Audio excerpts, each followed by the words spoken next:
You want to know something funny?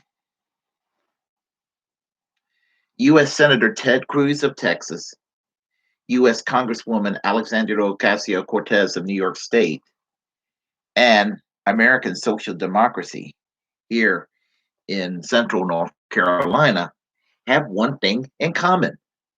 That is correct. Ted Cruz, AOC, and myself have one thing in common. All three of us, and neither of them know me, by the way, but Ted Cruz, AOC, and myself are all technically Hispanic. I know you can't tell by looking at me, but it's true. AOC is a Puerto Rican American. Her parents are from Puerto Rico.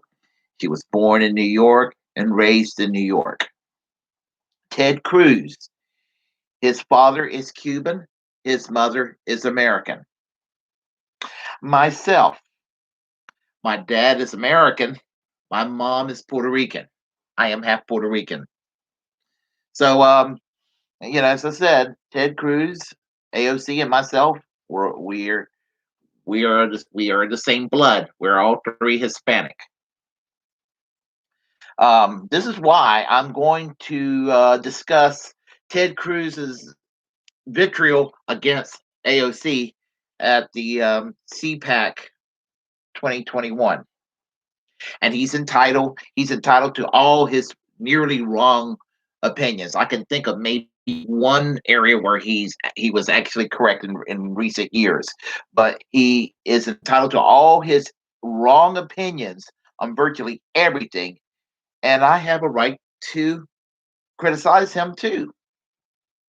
Now, C-PAC 2021. This year was held in Orlando, Florida. I just found that out where it was today, this past week.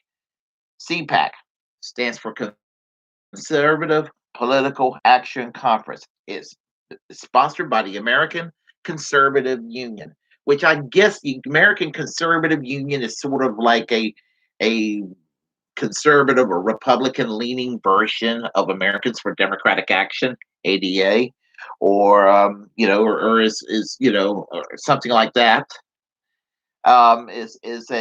Is a political advocacy organization and think tanks of sorts, probably similar to the Heritage Foundation. Um, and so, I mean, that's how we'll describe the ACU. They've been doing C-PAC, Conservative Political Action Conference, since 1973. So anyway, it's a yearly conference on conservatism where you get elected politicians, you get activists, you get theoreticians of sorts, sort of the brains of the movement, kind of all getting together and advocating their positions, which again, it's not my position, it's not anything I support politically, but it's their right to assemble and do what they do, just as it is the right for people on the left. When I say the left, I would mean Americans for Democratic Action. I would mean DSA, Democratic Socialist America, or whatever other grouping around that exists on the left to advocate the cause that's dear to them. The idea of America is that we're a free society and we have a right to First Amendment right to right of association, right of assembly. That means that everybody from different ideologies have a right to advocate their particular beliefs. And as a socialist, I believe that America would be better if we were to adapt some level of socialism in our economy. But there are people that would hate my very existence for saying this, and this is not hyperbole. There are people that think that I'll have to go to jail or even be murdered for having the views that I have. And the views that I have when it comes to socialism, in spite of it being a scary word to the average American, even now, is that the socialism I advocate is pretty damn moderate and middle of the road, so middle of the road that conservatives in other countries that live under a lot of these socialist policies actually don't have a problem with these socialist policies themselves in large measures. So um, my my reason to live politically is to make these socialist policies that I advocate mainstream. This is why I support people like Bernie Sanders. This is why I support people like AOC, for example. But anyway, getting back to the Conservative Political Action Conference, um, I would say that in the majority of its 48 years, they've kind of advocated a what Kyle Kunsky calls movement conservatism. And by movement conservatism is generically speaking um, a coalition of traditionalists, foreign policy neoconservatives um, that are obsessed with military response for every little crisis in the world, and the concept of empire expanding and nation building, regime change, and doing it with a muscular foreign policy. That's foreign policy neoconservatism. Corporatism, whatever big business wants, that is how you bolster an economy. You prop up big business. You give them corporate welfare. You do everything you can to crush or minimize the labor movement in this country. When it comes to trade, a corporately managed trade that's going to benefit the company and lay off and depress the wages of workers in this country. Um, and that's pretty much the writ large saying. That's pretty much why movement conservatism exists, and is embodied by groups like the Heritage Foundation and, of course, the American Conservative Union. And as I said, they have leaned more toward movement conservatism or neoconservatism for many years. Um, in other words, anything that feeds the fancy of people like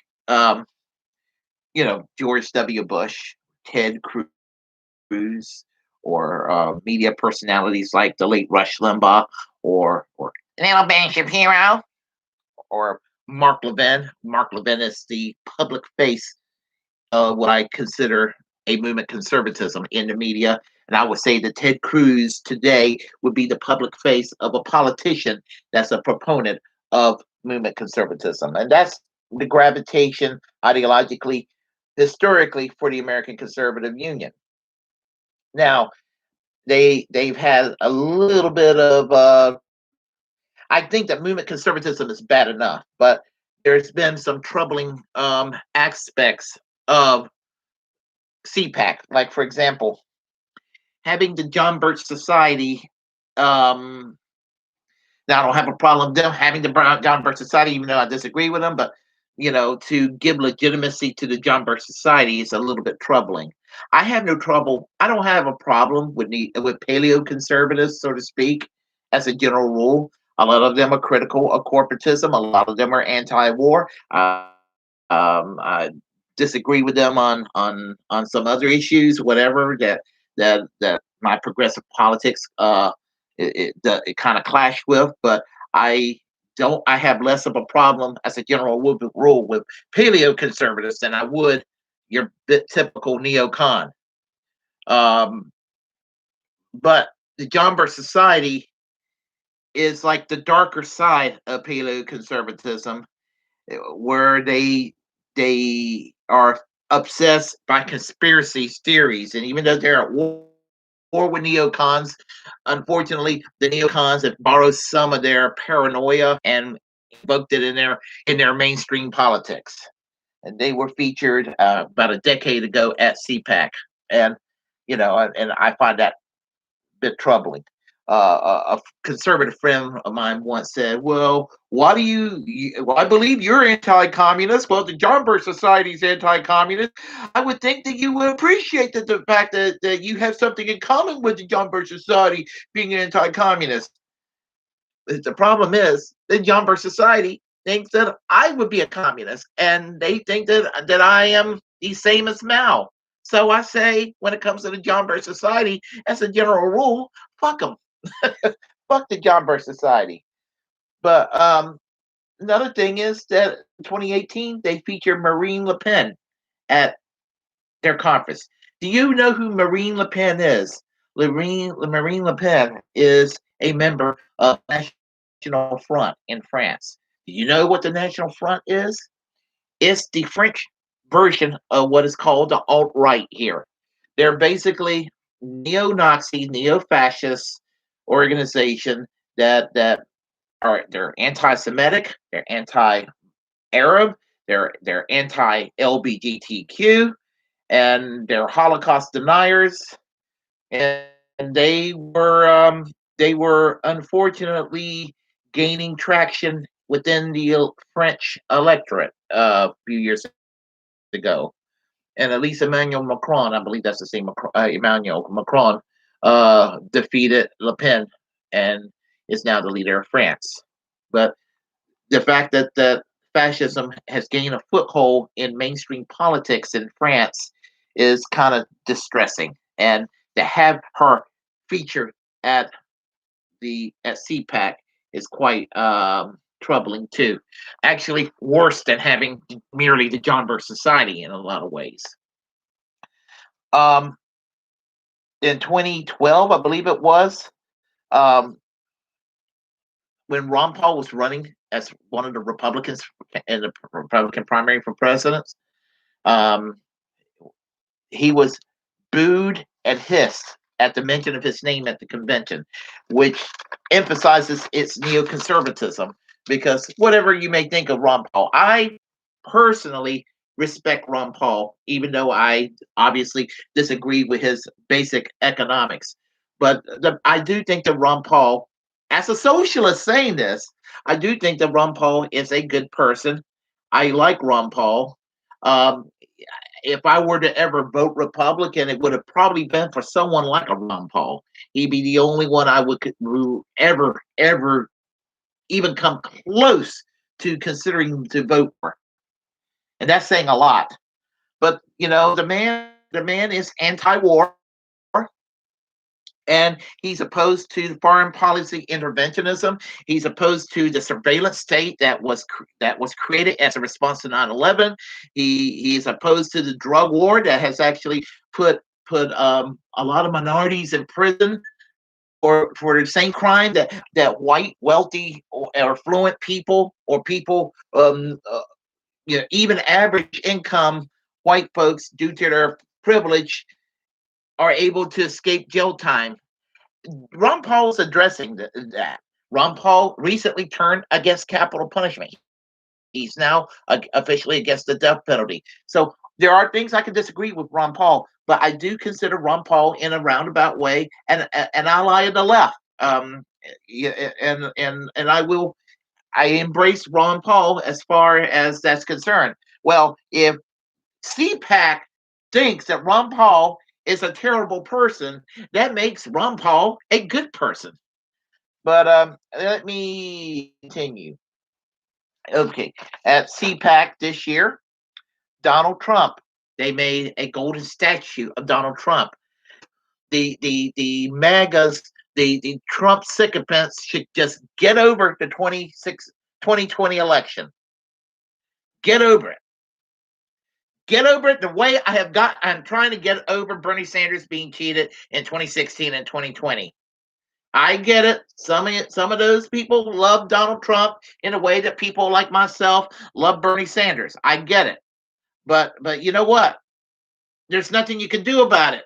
Move on. That's what I'm trying to do with Bernie Sanders being defeated twice in 2016 and 2020. I try to move on. So if I need to follow my own advice, but my advice to the Trump supporters and the Trump sycophants is y'all need to move on. Just as Hillary Clinton, when she lost in 2016, they needed to move on. Let me go further. As I said, Trump is irrelevant. Liberals, conservatives, those that love him and hate him, get over it. He's gone. Now, let's talk about Ted Cruz because that's what we need to talk about. Ted Cruz, he was over there in Orlando with his speech. He made light of the January 6th insurrection. Senator Cruz, that's no laughing matter. Now, I don't think it was anything that was purposely planned. I think it was accidental and it turned into a diet coup of sorts. And that was just some scary, scary shit. It was a grain of humor to it, but it was also scary. It was humorous because it was so botched up. It's so bad. And he made light of that. And he was kind of a participant in it himself. Now, as far as his Cancun humor, I mean, talking about him being in Cancun, saying it was nicer than being in Orlando, what have you. Again, and I've said this before, the fact that he went to Cancun, I don't give a shit.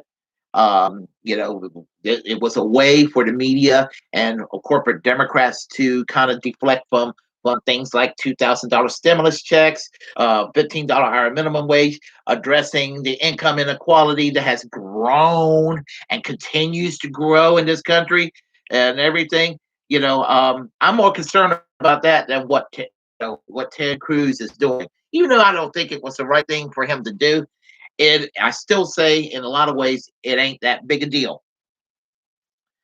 But the Bernie Sanders wearing his mittens, making humorous remarks about Bernie Sanders mittens. Now, I don't care about that either. I think it was kind of funny and cute. I even think a lot of the anti-Bernie Sanders humor is cute because he's being acknowledged for what he's done in the last few years, and that the right wing are so obsessed with these anti-Bernie Sanders memes, which I mean, it just kind of like it puts a smile on my face because even though they're calling him a communist, they're accusing him of all kinds of things that he's not guilty of. The fact that they find him threatening enough to go and actually make memes and be obsessed over them, kind of puts a smile on my face.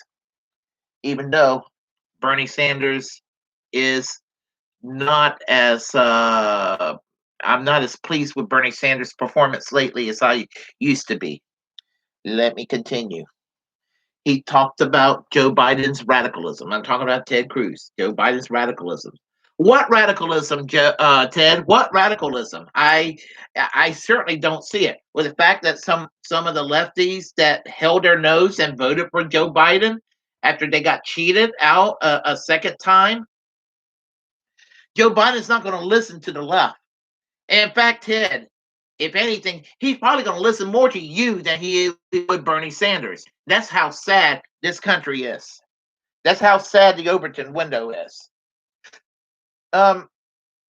He, and this is the low blow, making fun of AOC fearing for her life with the January 6th insurrection.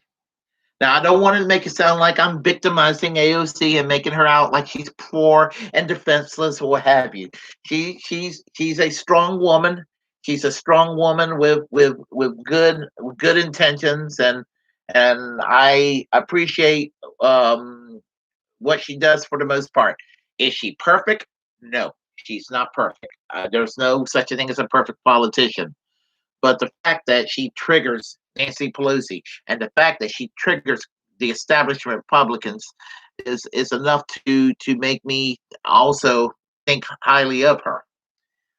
If I have a critique of AOC is, and I'm going to sound like Kyle Kalinske, and Kyle Kalinske was commenting on this, I do think she should downplay some of the culture war politics and focus on more of a workers' agenda. I'm not saying class reductionism in the sense that you're strictly neutral on social issues and reactionary, but I do think that she needs to go and campaign on good, solid, social democratic ideals. Medicare for all, free college, $15 hour minimum wage, doing all we can to restore the American economy into something more sane, politically speaking. Um, and she talked about, raising the top, let's see, the top income, let's see, uh, top rate of 90% for those that makes over $1 million. They're taxed 90% over that $1 million, the top marginal tax rate. People make fun of her for that. It's a smart thing to do. It was that way under Eisenhower. How sad is it that Eisenhower in the 1950s is to the left of the average Democrat when it comes to tax policies today? But anyway, um, here's the thing. Beto O'Rourke. I'm not crazy about Beto O'Rourke, but you know what? He gets credit. He and AOC raised $1 million for the people who were suffering from the snowstorm that took place last month, because it's now March the 1st officially right now as I'm ranting away. And I hope that the people of Texas never forget that in the year 2024. While I don't give a shit that Ted Cruz went to Cancun, I do wish for the people of Texas to remember that he did actually went to Cancun while AOC and Beto O'Rourke were raising $1 million for the people who were less fortunate in Texas itself. But here's the thing about Ted Cruz. His newly converted Trump sycophantism. Is that a word? He became a Trump sycophant. But initially, he was a never Trumper in that 2016 primary. And he was going to, I think he planned to vote third party or not vote at all. I don't see him really voting for Hillary Clinton, but he was going to just sit it out. And I think that his donors got to him and basically told him to play ball. And he cut for the Republican establishment. And then he became a born again Trump sycophant.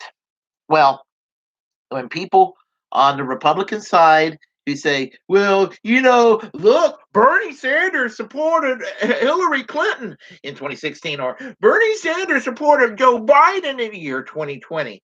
And that is one of my big faults with Bernie Sanders in 2016 and 2020. In some ways, more in 2016 than in 2020, because I just despise Joe Biden a hell of a lot less than I despise Hillary Clinton.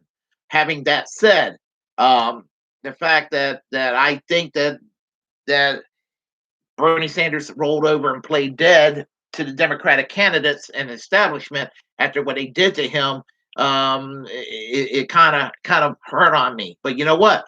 Same thing with Ted Cruz. He rolled over and played dead before the Republican establishment. Let's see. But there's many things wrong with Ted Cruz. As I said, when I am critical of Ted Cruz, it's with good reason. And he's a corporatist that was arguing for cutting Social Security back in 2016. With all of Donald Trump's fault, he made a pledge to not attack Social Security. Now, when he became president, that was a hell of a different story. But as the presidential candidate, he actually tried to outleft Hillary in that regard. Ted Cruz is a neocon. I mean, he was one of the biggest cheerleaders for trying to end the peace treaty, the Iran deal, back in about a decade ago, and it's hard to believe it's been almost a decade. But and he's the kind of person that if it comes right down to it, he'll probably put the troops way on back in Iraq and return us back into the year 2003. In other words, Ted Cruz is an embodiment of everything that's shitty about Donald Trump and everything that's shitty about George W. Bush and Dick Cheney. And that's I have argued that Ted Cruz is actually worse than Donald Trump. But and I just hope that people realize that, because if Ted Cruz runs for president in the year 2024 and he's elected, I'm afraid some of you. I'm afraid even the left that hated Trump. I was opposed to Trump too. Some people think that I'm not as harsh on Trump as I needed to be. I know politics enough to discern Trump was bad news. But you know what? Jeff Bush was worse than Donald Trump. Marco Rubio, in a lot of ways, was worse than Donald Trump. You know, Rick Santorum was worse than Donald Trump. Uh, and for damn sure, Ted Cruz is way worse than Donald Trump. And George W. Bush, when he was president, was worse than Donald Trump. But Donald Trump is bad enough. I mean, I know a lot of things that he's done that is to be condemned. The fact that he wanted to use the Insurrection Act against the American people this last summer was also a sign of authoritarianism that he has. That he has an authoritarian streak in him. The one thing about Ted Cruz, I will say one nice thing about Ted Cruz, and that is that due to what I like what the amazing atheists call selective libertarianism. Selective libertarianism, when he's criticizing Ben Shapiro, talking about that selective libertarianism, it applies to Ted Cruz. Ted Cruz was criticizing some of the really most horrible surveillance aspect of the Patriot Act. And because he was doing that, he was an advocate of either letting the Patriot Act expire or taking the most reactionary aspects of the Patriot Act out of the Patriot Act. And if he's sincere, then good. If he's doing it just to score political partisan points, and then if he ever gets into power, don't do anything about it, then it's I wouldn't expect any different. But here's the thing about Ted Cruz when he does this selective libertarianism, he's still kind of bad at it. At least when Rand Paul engages in this, and there's a lot of things I can say about Ron Paul that's negative, especially on economics and maybe a half a dozen social issues. But Rand Paul is such a way better person than Ted Cruz could ever be. Honestly, he's not his father, Ron, but he's a way better person than Ted Cruz could ever be. With regard to Ted Cruz again, Mike Lee of Utah.